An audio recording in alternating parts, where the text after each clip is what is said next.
Whether you're conquering professional exams or personal milestones, we welcome you to Beyond Clean's Confidence Certification, the 52-week test prep podcast series.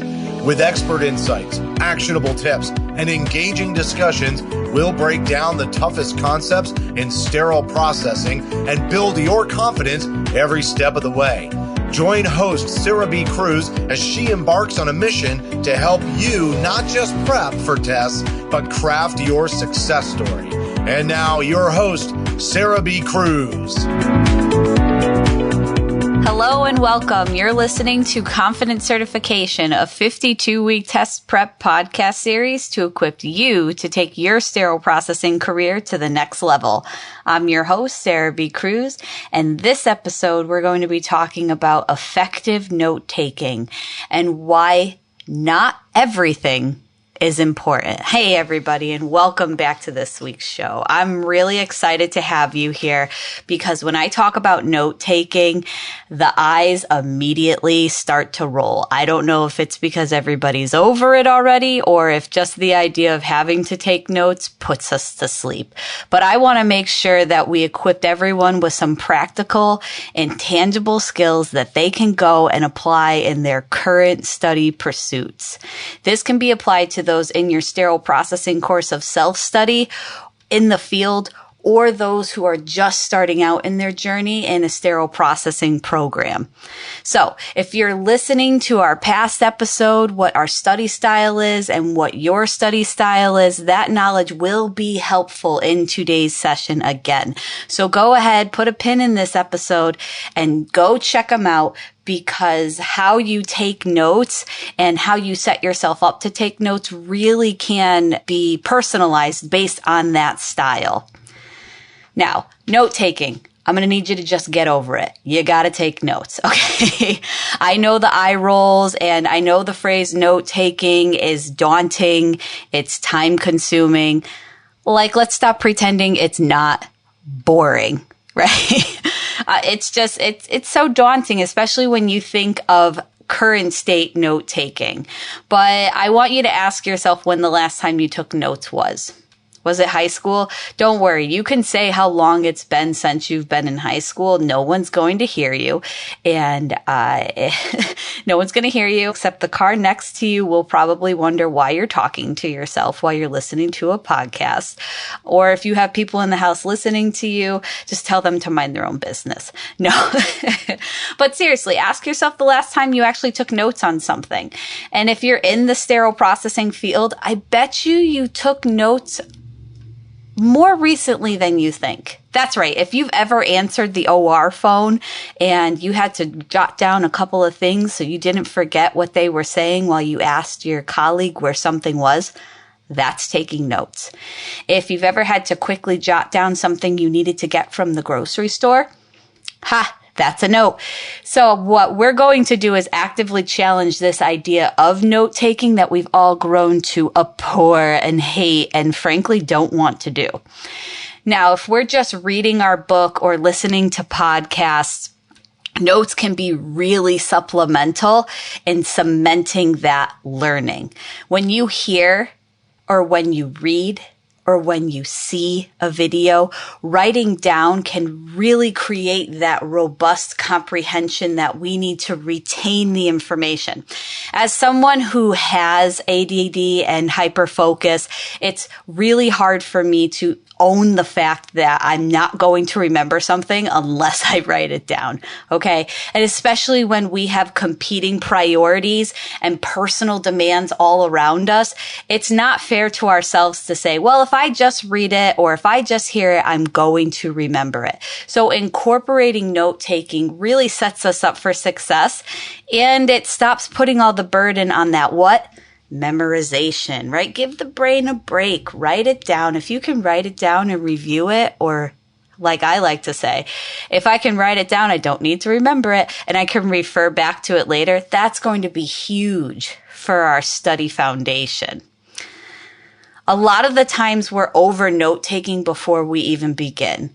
Come on, I know we have all looked at the chapter of a book to see how many pages it was before we even started it. Like I used to do it all the time, especially when I was seeking additional certification. I'd go to chapter 2 and say, wow, chapter 2 is only 10 pages long, but chapter 3 is like 58. So we are going to skip chapter 3 and read all of chapter 2. No, you got to read all the chapters. Okay. So let's look at some practical ways to make all these words digestible and not so overwhelming, right? Because just because there's 38 pages in that chapter doesn't mean every single word is necessary. Listen, we have pronouns, adjectives, adverbs. Let's make sure we can really dissect and pull away key concepts, because that's the major part in effective note taking. Yeah. And we're going to go over some tools just after this break.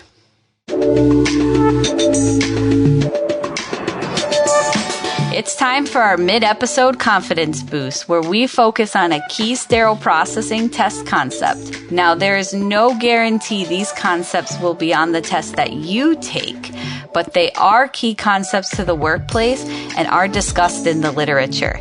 Today, we'll be covering doffing your PPEs. Now, PPEs, or personal protective equipment, are the resources that you use in decontamination to make sure you stay safe and you're protected from the harmful microbials.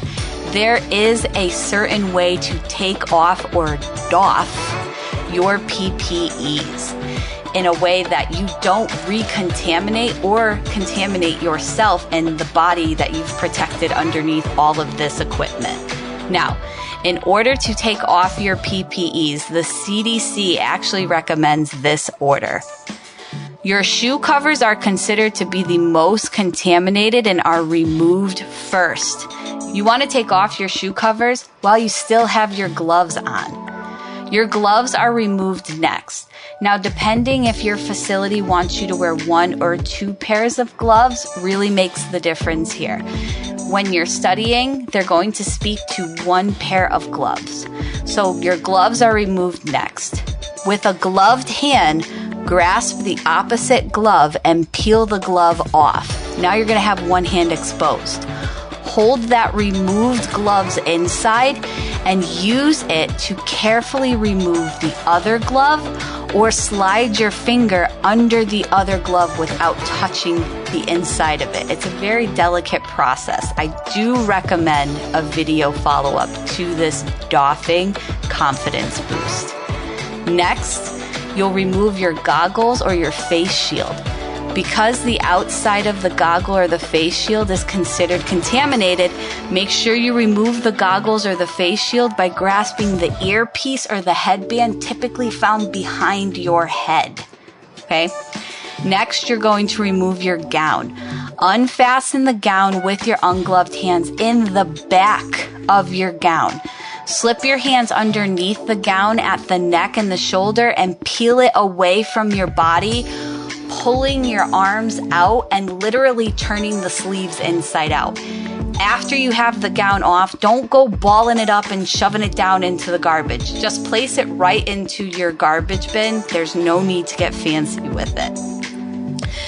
Your mask is the last thing that should be removed. Don't touch the front of the mask when you're removing it. Untie the bottom tie, and then untie the top tie and lift the mask off and drop it safely again into your garbage bin. That's going to wrap our mid-episode confidence boost. Good luck. All right, everybody, and welcome back. If you are just joining this episode, we are about to get into the nitty-gritty on tools for effective note-taking and why everything we read is not necessarily important. If we're putting all the information that we're reading up on the same pedestal, then we're trying to memorize what we are reading and not really understanding key concepts. So we're going to go over some tools right now to really help us get in the zone. And that's the first thing. You got to get in the zone when you're taking notes. Get your favorite pen, get your highlighters, get a recorder. What kind of paper do you like? Do you have a certain notebook just for certain things? Me personally, I love stationery. I have a notebook for the notebook for the notebook. But really, I have a notebook for everything. I have a notebook for when I'm going to teach my class at my local community college. I have a notebook for when I'm going to plan out my podcast episodes.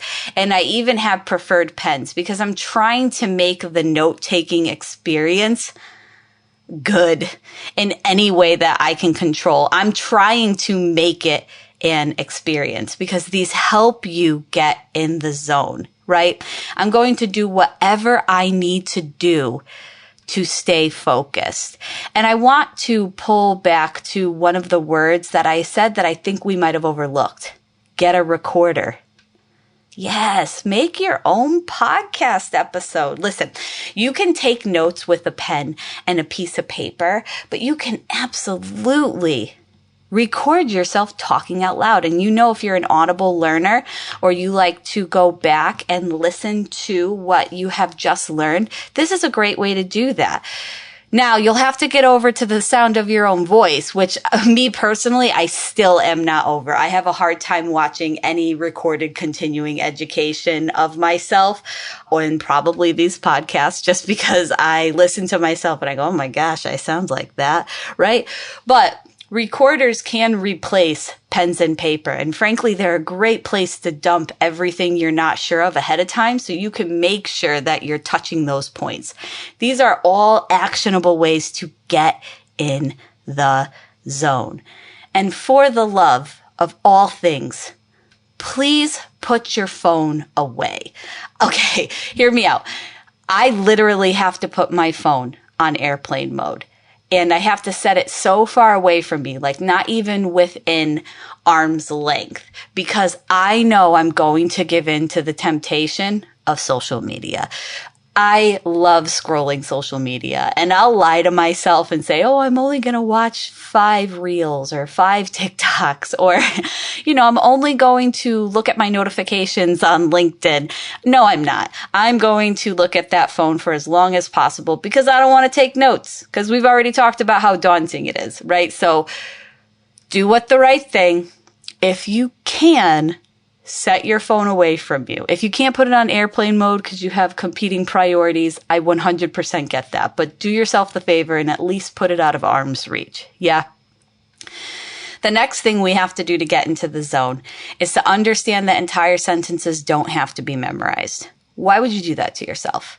Pick the key words, create the bullets that define certain concepts, and then work out the terms, okay? So questions on the test demonstrate a comprehension of concepts, not that you memorize exact definitions, okay?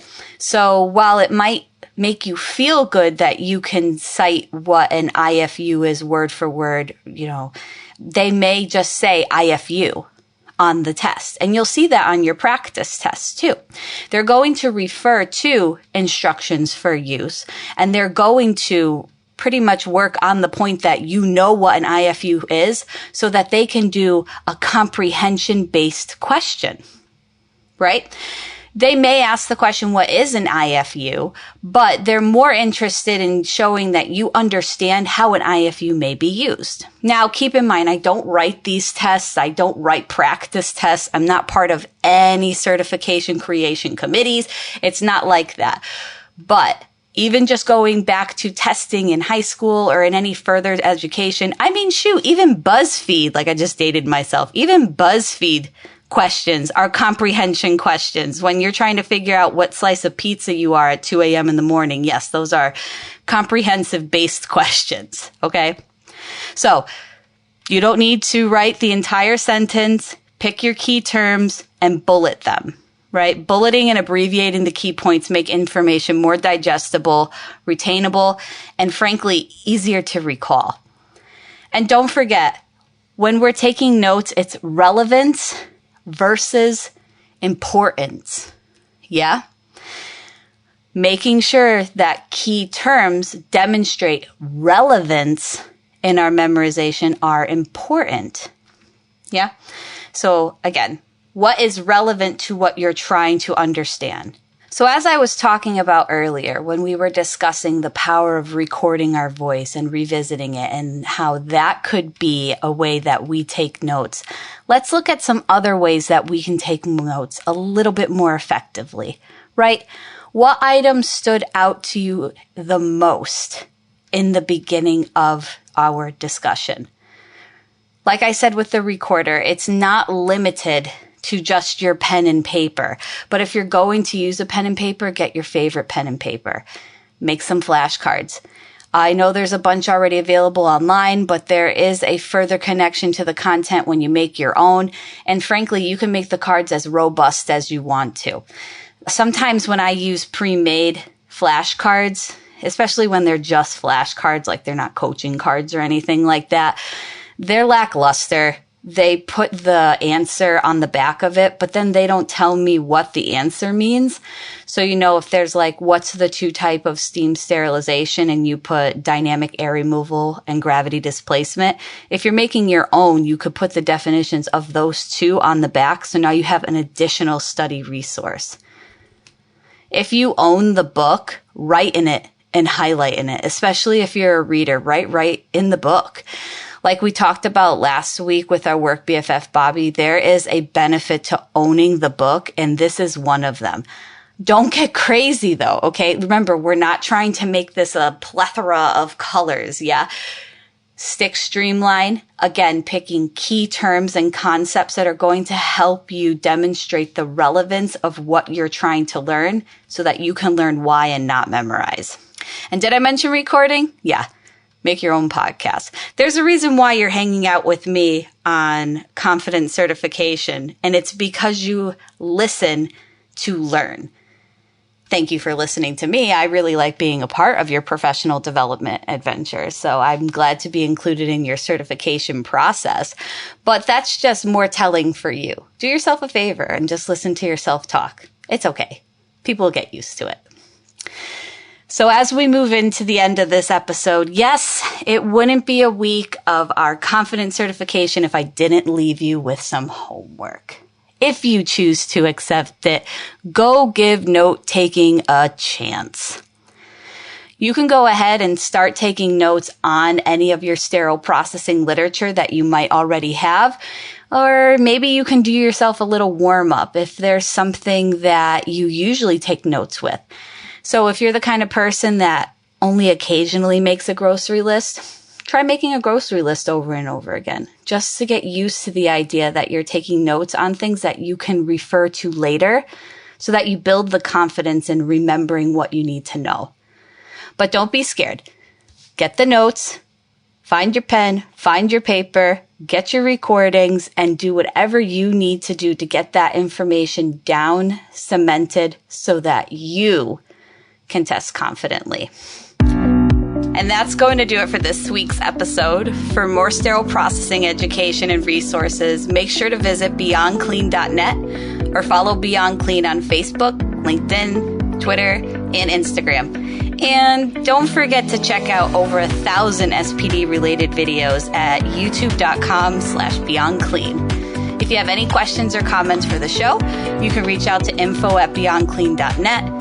Finally, make sure to download the Beyond Clean mobile app on the Apple and Android app stores so that you don't miss a future episode of any of the other awesome Beyond Clean podcasts. My name is Sarah B. Cruz, and you've been listening to Confidence Certification. Until next time, keep fighting dirty and pass that test with confidence. The views and opinions expressed in this podcast series are of Sarah B. Cruz only and do not represent the company she works for or collaborates with.